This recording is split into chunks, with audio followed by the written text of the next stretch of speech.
Vegetables in this supermarket are now wrapped in banana leaves. This is a new thing for the people who visit this supermarket in Nha Trang, but they're getting used to it. Because of this move, this supermarket saves thousands of plastic bags every day. I like this idea because banana leaves are environmentally friendly. We don't want to use nylon bags. We don't want to see them in the house. This coffee shop in Dalat stopped using plastic cups and straws and started using paper cups and straws at the end of last year. This has greatly reduced plastic waste since they receive nearly 1,000 visitors every day. By using these straws, we have to pay more. It costs about 4 to 5 times more than plastic straws, and they dissolve after 10 to 15 minutes. Our customers like them though, so it's not a big deal for us.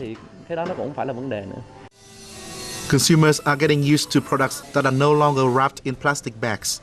This has prompted businesses to consider switching to a greener and healthier business style, even though it costs more money.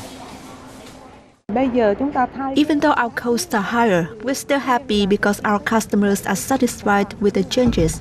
We'll continue following this trend.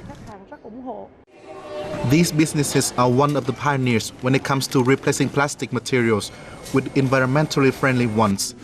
It is more expensive, but for them, it's still the right choice because it pleases their loyal customers.